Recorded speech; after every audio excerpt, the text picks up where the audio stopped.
Hi, welcome back to West Coast Geeks. I'm your host, Joaquin. How we doing, people? So today is the last part of the one-shot adventures that are in the Greyhawk Adventure box set. This is from level 7th to 10th. And if you haven't seen the previous videos, you can check them out if you want to know, especially the low level, because there's some really cool ideas in there. Nice, just all the way through, whether it's first or 10th, there's something there for everyone. So you should easily find three, maybe even four or five ideas for your group, regardless of what level they're in. So let's get on with the show. The Swamp Hag. Terrain, swamp, jungle, and this is all Greyhawk based, but feel free to put these in any of your 5e or Forgotten Realms or your homebrew. So in this case, it's the Himalayas. And total party level is 42, and the average is 7th level. Total gold piece is variable. And monster XP is 2,960. Now, as far as XP goes, this goes back into the days of first edition, so you're probably going to end up getting more with the conversions. But here we go, this setup. The party has paid 1,000 gold pieces each to protect a pair of merchants buying gold, antiques, and tribal folks from tribal folks within the jungle of the Himalayas. Number 2 hook. The party has paid a similar sum to accompany and protect a board-rich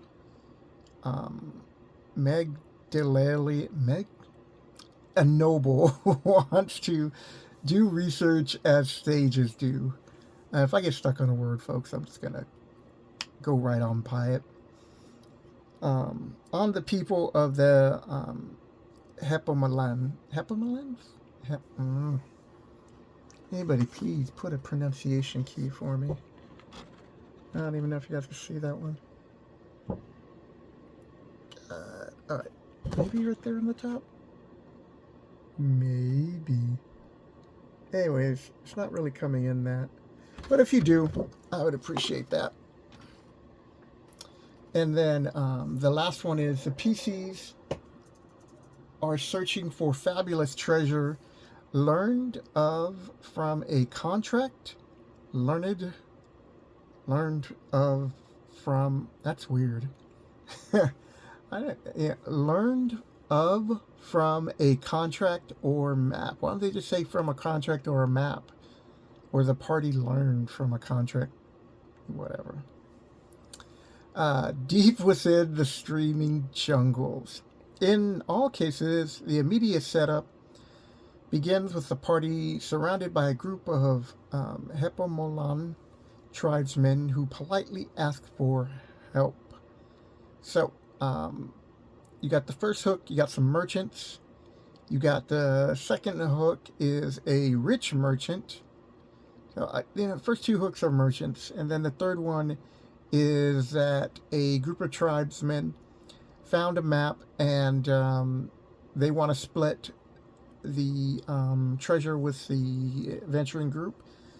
So they'll probably try to bargain at first with 50% and then, go down to at least 25, 20, but no lower than 15 or 10, because they're the one who found the map as far as they know. I know you guys are all doing the heavy lifting, but you wouldn't even know of this place if it wasn't for them.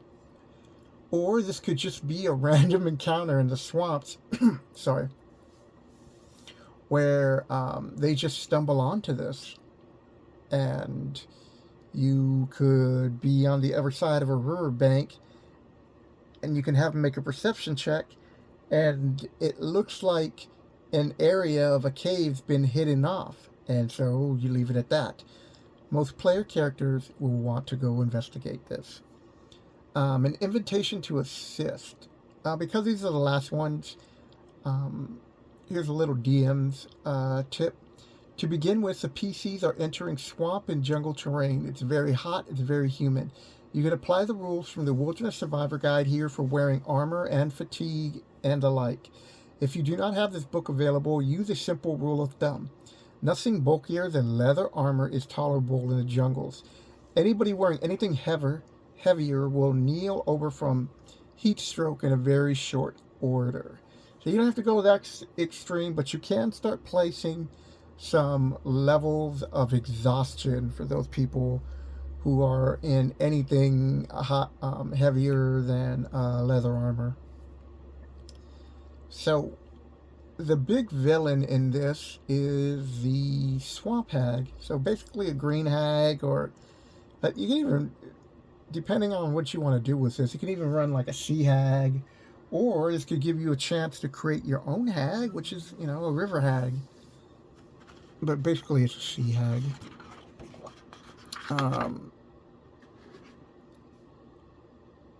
The natives, basically, they want some treasure, or here's something, another hook. Because it is a green hag, you can also have the hook of having the daughter of one of the tribesmen, and it doesn't have to be the chief, because, you know, everybody's tired of a chieftain's daughter, and maybe it could just be just some common family, and, you know, they go into one of the trading posts looking for somebody to save their daughter, because the green hag eventually is going to transform her into another hag.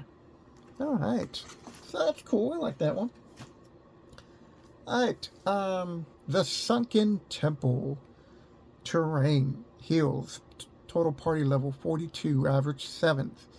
Total GP 5,015, monster experience 25,800. Woo!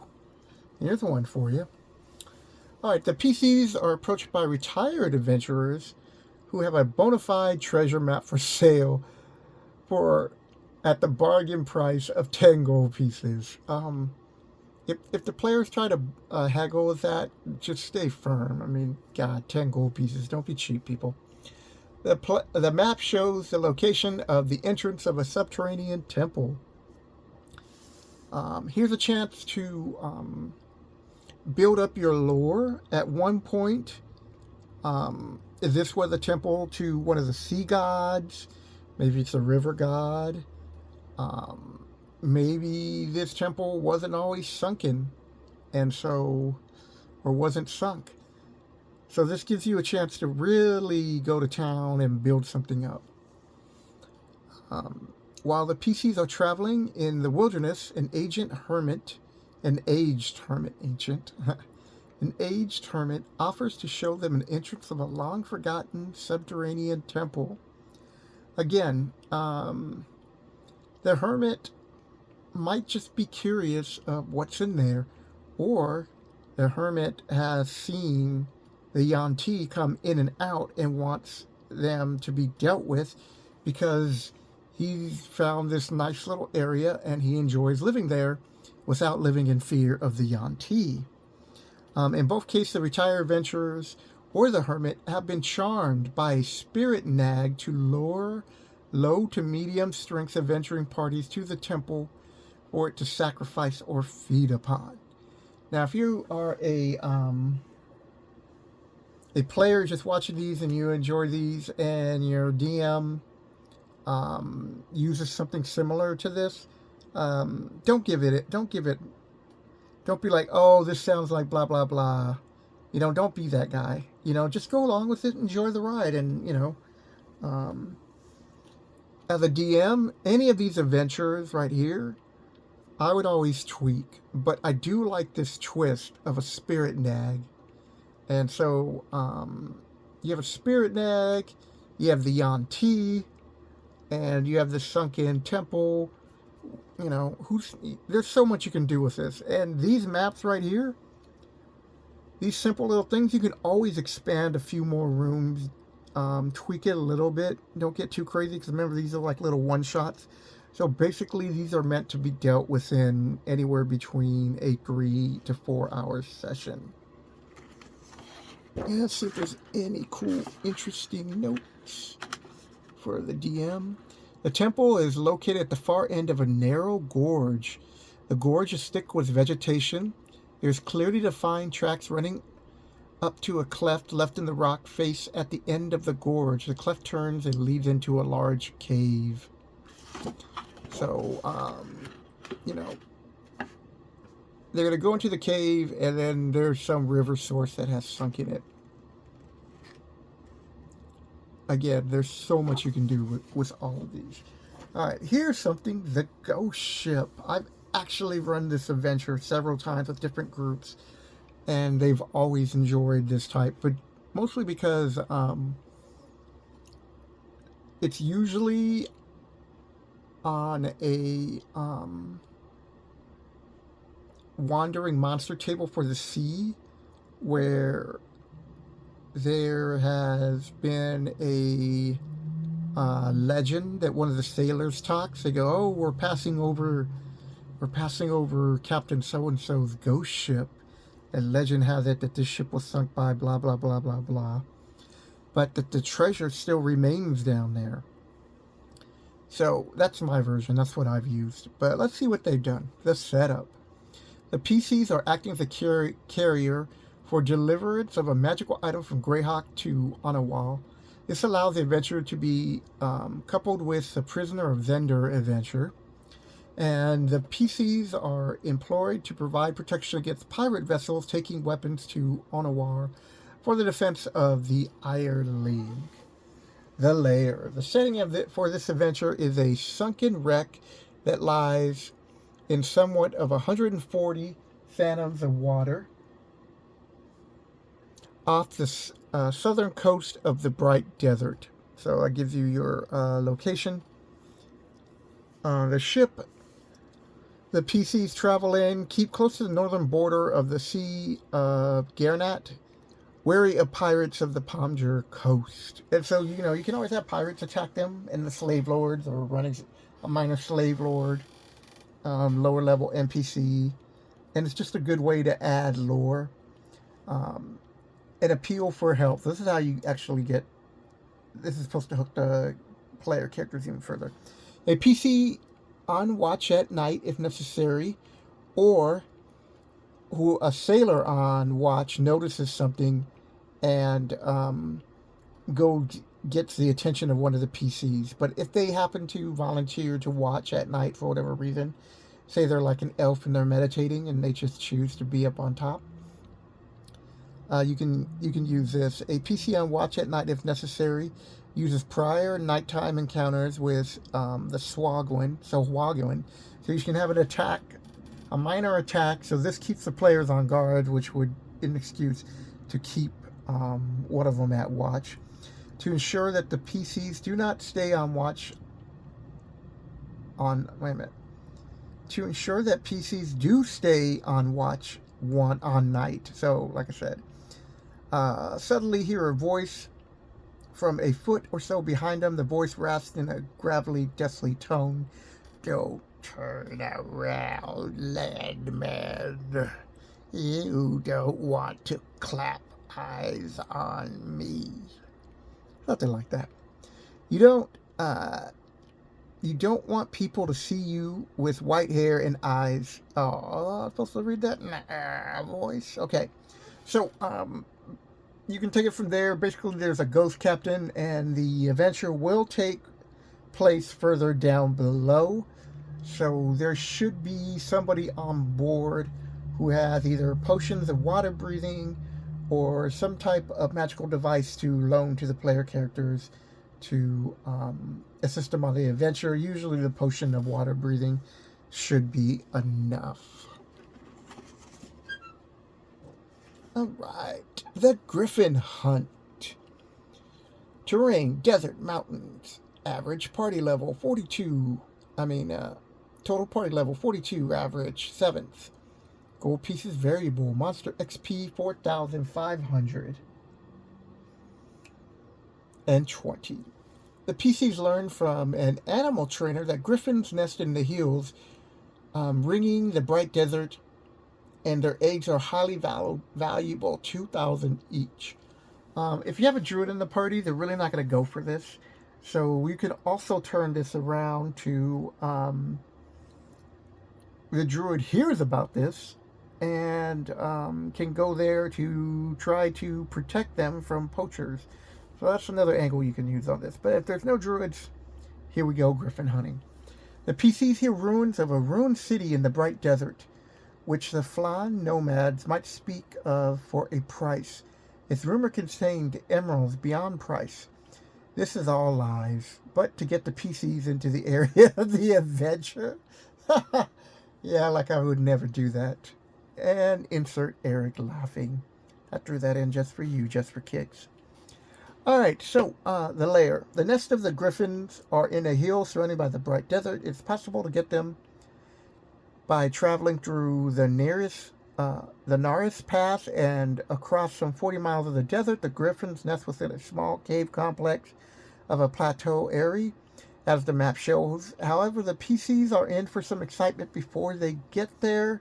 Again, they're talking about if you are going through the desert and you're wearing anything heavier than leather armor, you should be able to suffer from exhaust.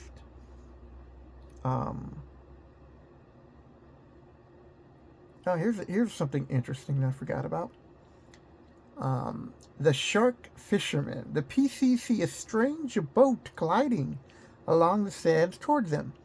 It has a ski-like rudder that enables it to glide along the sand, a huge sail which radiates magic if checked for, and at the rear of the small, long ship-like vessel, a very hefty fishing rod with a wire-like trailing and a dead jackal behind the boat.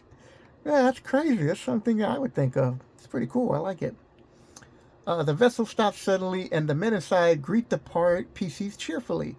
The young, fair-haired man aboard the vessel introduced himself to a paladin PC, or with the highest charisma, or the most obvious redefined looking, or if you have a female in a group, an actual female. As Sir Jasper of, I'm not going to try to pronounce that, Sir Jasper of Veluna. And he's very proud of his magical skimmer, as he calls his vessel, or his lady. And think of a clever name for her. Sir Jasper is out doing a bit of land shark fishing. He assures that the bottle of the gunk he poured over the jackal bait was irresistible to land sharks.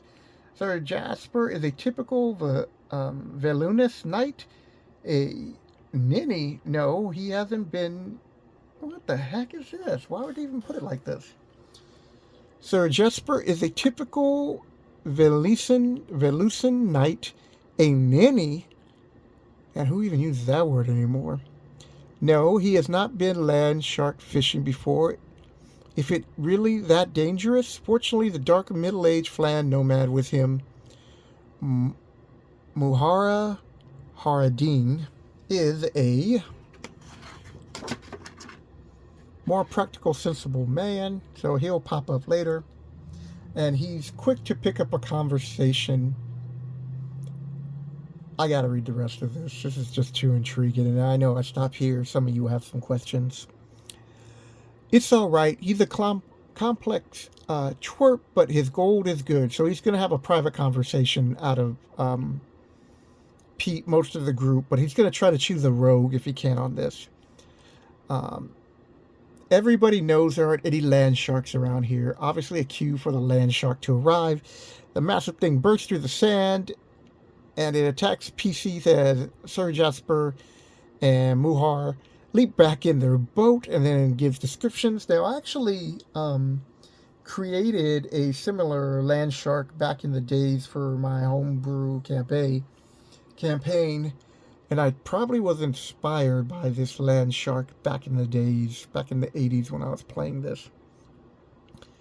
When the sand settles, Sir Jasper and Muhar make sheepish noise and leave quickly. Their vessel travels at 48 so they can evade any pursuing PCs. The PCs can chop up the land shark looking for treasure if they wish, but it has none. Its stomach was empty. And then it moves on to approaching to the griffin lair.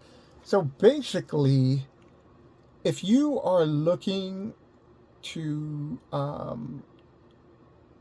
get some griffin eggs and you don't have any lawful good companions, even chaotic good members might have a doubt or two when it comes to this. So I would,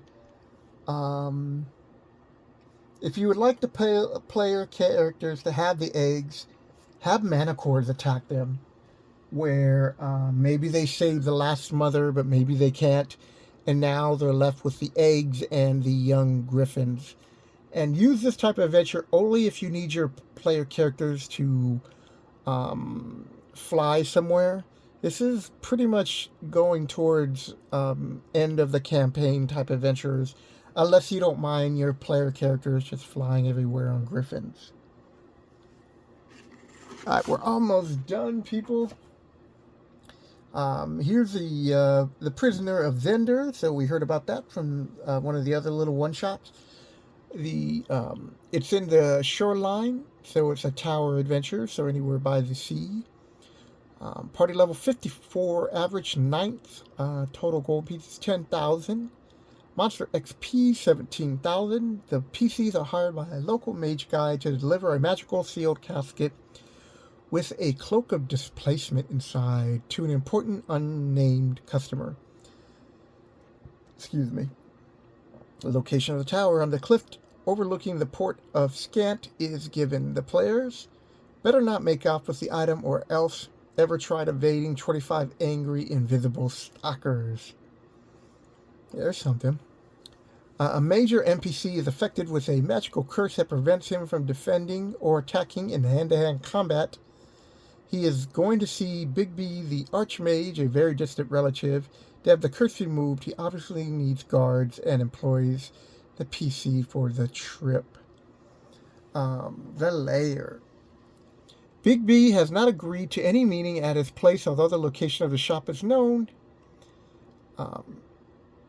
He has a secretive and evasive and has arranged to meet in the tower overlooking the cliffs outside of the tower Scant. The tower is used as a workplace by junior mages and alchemists. Why couldn't they just say workplaces by junior mages and alchemists, or alchemists? Okay. But they are loosely affiliated with Big B. The tower is easily located by the PC. Nothing about it appears unusual from the outside. That DM may want to have the PCs meet through some tough encounter during the travel here, so that arriving here seems like the end of a successful mission, trying to catch the players excuse me, off guard. So you're going to go into a wizard tower and let the fun begin.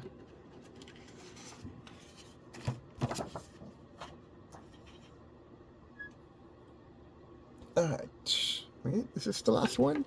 Alright, last one. Shadow of Terror. Terrain, hilly, subterranean. Total party level 60. Average is 10th. Total gold piece 20,410. Monster XP 15,900. The good people of Hornwood report terrible happenings at night. Monstrous shadows flying overhead, bringing numbing chill, weakness, and death, and carrying off people to eat. Can the PCs help? A low-level NPC party returning from the foothills of northern Crystal Mist Mountain reports seeing a huge black dragon that seems I'm sorry. I'm getting really tongue-tied on this word. It's a black dragon, so we'll just say that seems transparent and almost unreal. So that should give a hint that this dragon is not your average black dragon. They saw it fly to a cave and can tell the PCs where this was for a small share of the treasure or a couple of hundred of gold now. You can also use this as a scam, but only use that for like once. Alright, third hook. A local temple of a good deity has found papers belong to a vanquished evil priest. These locate the lair of a deeply evil dragon. Why did I say deeply? All right. The temple asks for the help of the PCs. The priest wants the evil dragon slain, and the PCs can keep the treasure. Well, how generous of him. All right, so you got the dragon's lair, and as you can tell by the hint, Shadow of Terror, what kind of dragon it is. The lair, the map is. This is mapped as shown. The entrance is not difficult to find. The PCs don't have precise pinpoint. Then a spell such as Speak with Animals may help. It may be found some 30 to 40 miles within the crystal mist from the western edge of the Grand Duchy of Geoff. And so basically you're just going to go in and fight a dragon that's lair is obviously well defended.